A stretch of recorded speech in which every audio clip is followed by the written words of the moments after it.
नमस्कार दोस्तों, स्वागत है आपका आज की बेहद बड़ी और जरूरी खबरों में। लेकिन खबर में आगे बढ़ने से पहले अगर आपको भी ऐसा लगता है कि मोदी सरकार गरीबों और प्रवासी मजदूरों पर ध्यान नहीं दे रही है और आप इस बात के लिए मोदी सरकार का विरोध करते हैं, तो आप भी इस वीडियो को लाइक कीजिए और इस लाल बटन को दबाकर चैनल को फ्री में सब्सक्राइब करके घंटी बजाइए और कमेंट में लिखिए जय हिंद। रुख करते हैं पहले खबर की तरफ। 16 लाख कर्मचारियों को झटका, योगी सरकार ने खत्म किए 6 तरह के भत्ते।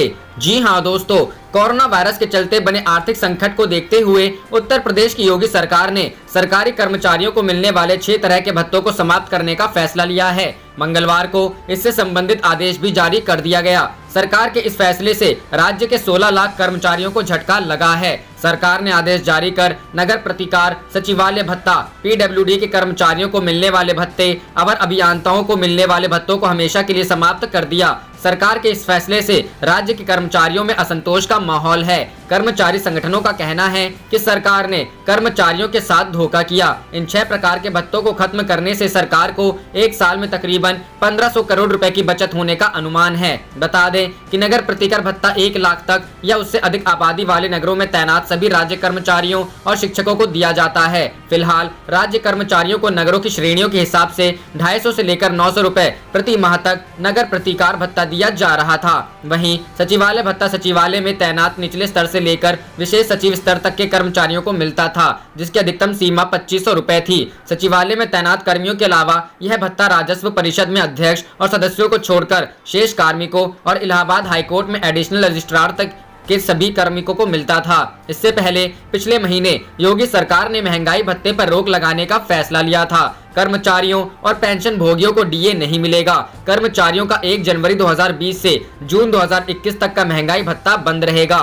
रुख करते हैं अगली खबर की तरफ। क्वारंटीन केंद्र में नहीं मिला खाना तो मजदूरों ने किया हंगामा, तोड़ी कुर्सियां। जी हां दोस्तों, देश भर से बिहार लौट रहे प्रवासी मजदूरों को राज्य सरकार ने 21 दिनों के लिए क्वारंटीन करने का निर्देश जारी कर रखा है। सरकार का दावा है कि इन क्वारंटीन केंद्रों में मजदूरों के लिए समुचित व्यवस्था की गई है ताकि इन्हें किसी प्रकार की मुश्किल ना हो, लेकिन हकीकत दावों के उलट दिख रही है। भले ही राज्य सरकार यह दावा कर रही हो कि प्रवासी मजदूरों के लिए समुचित व्यवस्था की गई है, लेकिन कई जगहों से अव्यवस्था की ऐसी तस्वीरें अब सामने आने लगी है, जहां पर क्वारंटीन केंद्रों पर प्रवासी मजदूरों ने जमकर बवाल मचाना शुरू कर दिया है। ऐसी घटनाओं से ऐसा लगता है कि बिहार में क्वारंटीन केंद्रों की व्यवस्था भगवान भरोसे ही है।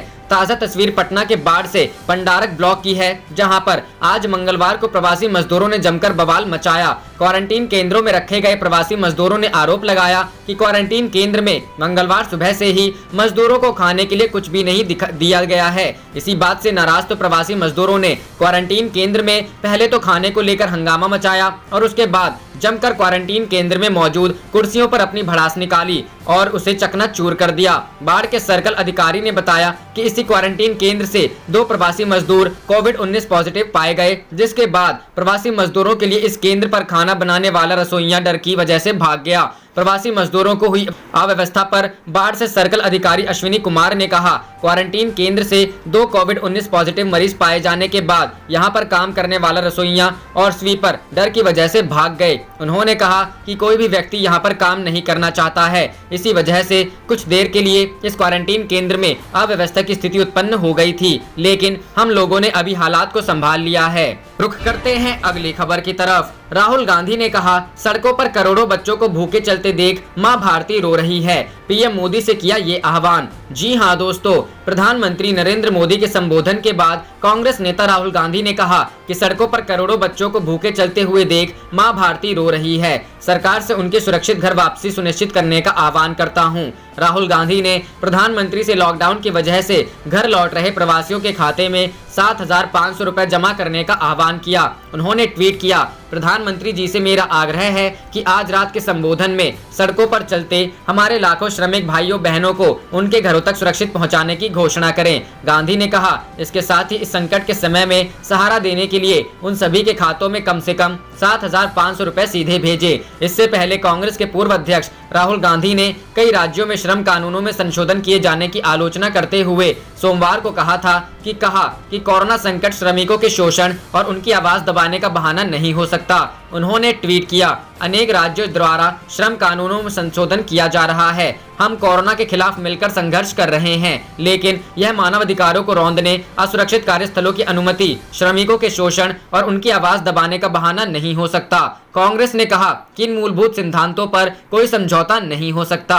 दरअसल कई राज्यों ने अपने यहाँ श्रमिकों के लिए कामकाज के घंटों को 8 घंटे से बढ़ाकर 12 घंटे कर दिया है। कांग्रेस के नेता पिछले कई दिनों से श्रम कानूनों में बदलाव कर विरोध कर रहे हैं। रुख करते हैं अगली खबर की तरफ। सरकार ने नहीं जारी किया अप्रैल की महंगाई दर का आंकड़ा, लॉकडाउन बना कारण। जी हां दोस्तों, सरकार ने अप्रैल की खुदरा महंगाई दर का आंकड़ा मंगलवार को जारी नहीं किया। नेशनल स्टैटिस्टिकल ऑफिस की ओर से जारी प्रेस विज्ञप्ति में कहा गया है कि लॉकडाउन की वजह से कई सेंटर्स पर अधिकारी कंज्यूमर प्राइस इंडेक्स से जुड़ा आंकड़ा खुद जाकर कलेक्ट नहीं कर पाए। हालांकि वस्तुओं की खुदरा कीमतों से जुड़े जिस डेटा को टेलीफोन के जरिए संग्रहित किया जा सकता था, उसे जारी किया गया है। टेलीफोन के जरिए इकट्ठा किए गए आंकड़े मार्च के मुकाबले अप्रैल में दुग्ध उत्पादों, फलों और सब्जियों की कीमतों में तेजी को दिखाते हैं। आमतौर पर एनएसओ के फील्ड ऑपरेशन डिवीजन के फील्ड स्टाफ साप्ताहिक रोस्टर के आधार पर 1114 शहरी बाजारों और 1181 गाँवों में खुद जाकर सामानों की कीमतों से जुड़ा डेटा खुद इकट्ठा करते हैं। एनएसओ की ओर से जारी प्रेस विज्ञप्ति में कहा गया है, अप्रैल 2020 का सामान्य सीपीआई और राज्य एवं केंद्र शासित प्रदेशों के स्तर के सूचकांक जारी नहीं किए जा रहे हैं। विज्ञप्ति में कहा गया है कि कोविड-19 को फैलने से रोकने के लिए लागू किए गए विभिन्न एहतियाती उपायों एवं राष्ट्रव्यापी लॉकडाउन की वजह से स्टाफ द्वारा खुद जाकर डेटा संग्रह करने का काम 19 मार्च 2020 से निलंबित है। इस रिलीज में कहा गया है कि अप्रैल 2020 के मूल्य से जुड़े आंकड़े मुख्य रूप से टेलीफोन के जरिए निर्धारित दुकानों से ली गई जानकारी पर आधारित हैं। इसके अलावा फील्ड स्टाफ द्वारा उनके घर के आसपास की दुकानों से की गई खरीदारी के आंकड़ों को भी इसमें शामिल किया गया है।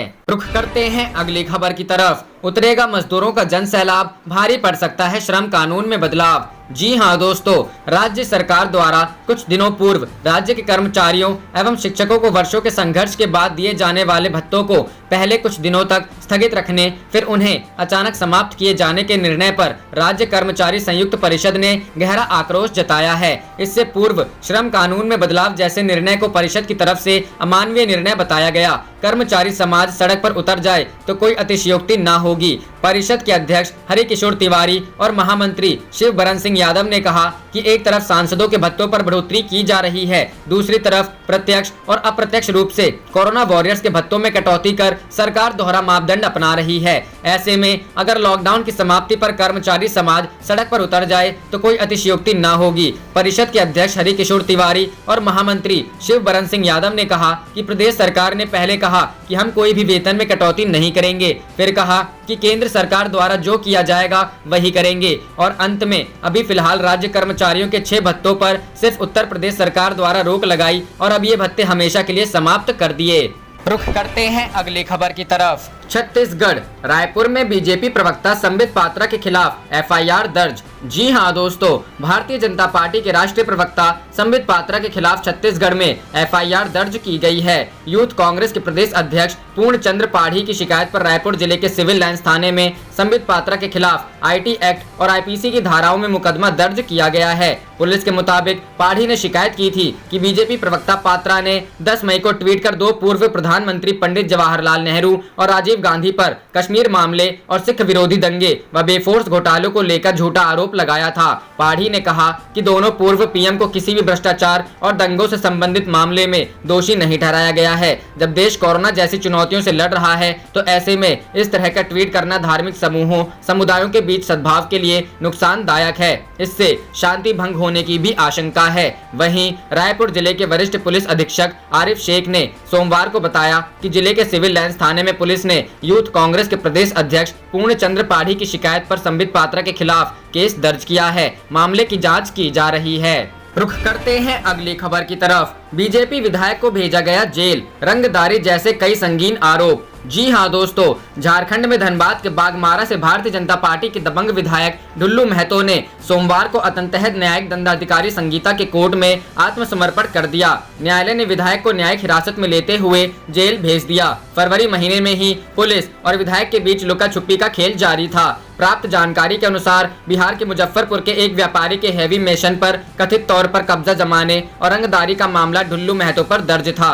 इसी मामले में ढुल्लू महतो ने सरेंडर किया। वैसे तो पुलिस रिकॉर्ड में ढुल्लू महतो के खिलाफ लगभग 3 दर्जन मामले दर्ज हैं, जिनमें से कुछ मामलों में विधायक बेल पर भी हैं। जेल की सलाखों के पीछे चले जाने के बाद अब पुलिस बाकी मामले में ढुल्लू महतो को रिमांड पर ले सकती है। कतरास की कमला कुमारी यौन शोषण प्रकरण भी इसमें शामिल हैं। दरअसल बागमारा से बीजेपी विधायक ढुल्लू महतो सत्ता बदलने के साथ ही परेशानी में पड़ गए थे। पुलिस लगातार उनकी गिरफ्तारी को लेकर दबाव बनाती जा रही थी। पिछले 16 फरवरी से पुलिस उनके घर पर गिरफ्तारी को लेकर दस्तक देती रही है, लेकिन ढुल्लू महतो हमेशा फरार होने में कामयाब हो जाते थे। इसके बाद से पुलिस लगातार उनकी गिरफ्तारी को लेकर अलग अलग टीम बनाकर 3 राज्यों में उनकी तलाश कर रही थी। अंत में सोमवार को उन्होंने खुद आत्मसमर्पण कर दिया। इसके बाद कोर्ट ने उन्हें जेल भेज दिया। इस मामले में बचाव पक्ष के वकील ने बताया कि विधायक ने कानून का सम्मान करते हुए आत्मसमर्पण किया है। उन्हें रंगदारी के झूठे मामलों में फंसाया गया है।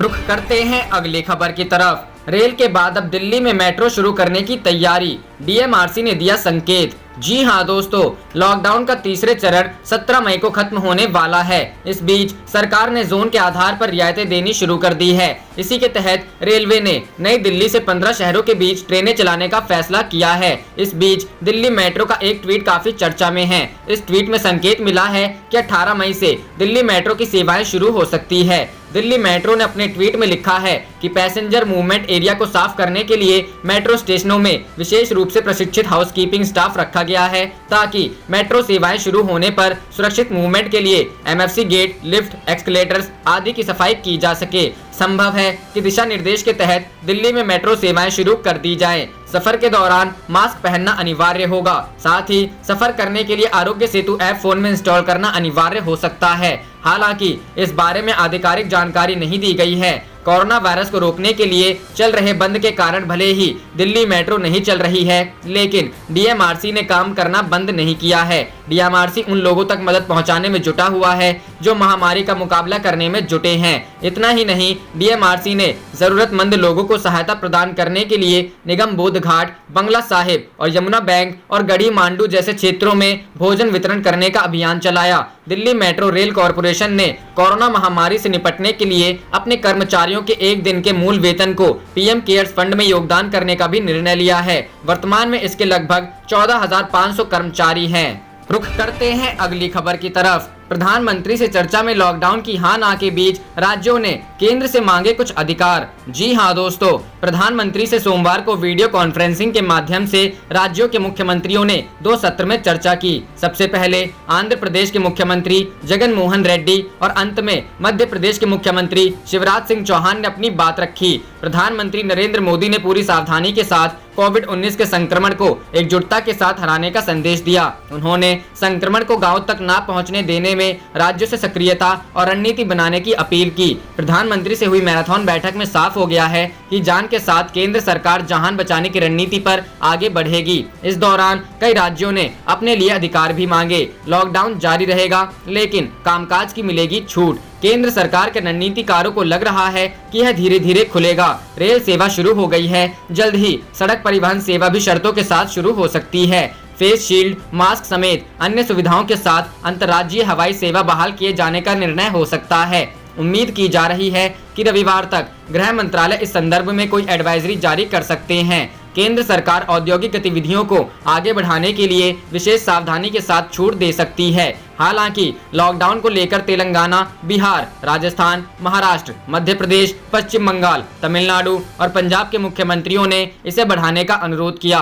तमिलनाडु के सीएम पलानीसामी ने 31 मई तक रेल, हवाई सेवा न शुरू करने का आग्रह किया। उनका कहना है कि राज्य में संक्रमण के मामले बढ़ रहे हैं। आवाजाही की छूट मिलने पर इसके और बढ़ने का खतरा रहेगा। तेलंगाना के सीएम चंद्रशेखर राव और पश्चिम बंगाल की मुख्यमंत्री ने भी रेल सेवा शुरू करने का विरोध किया। राजस्थान के मुख्यमंत्री अशोक गहलोत ने भी रेड, ऑरेंज और ग्रीन जोन में आवाजाही पर प्रतिबंध जारी रहने का सुझाव दिया।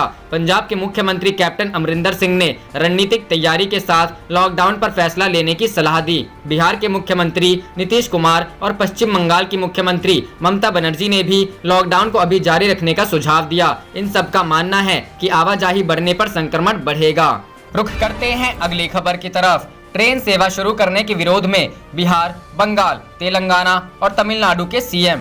जी हां दोस्तों, 15 शहरों के लिए आज से 15 स्पेशल एसी ट्रेन शुरू हो रही है, लेकिन कई राज्यों ने रेल सेवा बहाल करने के फैसले पर चिंता जाहिर की है। बिहार, बंगाल, तेलंगाना और तमिलनाडु के मुख्यमंत्रियों ने कहा कि इससे कोरोना का संक्रमण और तेजी से फैलने का खतरा है, लेकिन मध्य प्रदेश के मुख्यमंत्री शिवराज सिंह चौहान ने रेल चलाने के फैसले का समर्थन किया। बिहार के मुख्यमंत्री नीतीश कुमार ने रेल खोले जाने को बैड आइडिया करार दिया। रेल चलाने का विरोध करने वालों में नीतीश अकेले नहीं हैं। तेलंगाना के मुख्यमंत्री के चंद्रशेखर राव ने पैसेंजर ट्रेनें चलाने का विरोध किया। उन्होंने इसके पीछे वजह भी बताई। केसीआर ने कहा कि दिल्ली, मुंबई, चेन्नई और हैदराबाद जैसे मेट्रो शहरों में कोरोना के मामले ज्यादा हैं, इसलिए इन जगहों से आने जाने वाले मुसाफिर दूसरी जगहों में भी संक्रमण तेजी से फैला सकते हैं। तमिलनाडु में भी चेन्नई में 31 मई तक रेल सेवा बंद रखने की अपील की है।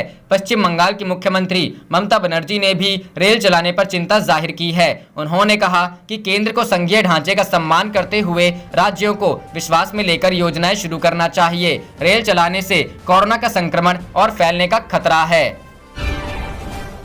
आप देख रहे थे आपका अपना चैनल जय हिंद, जय भारत।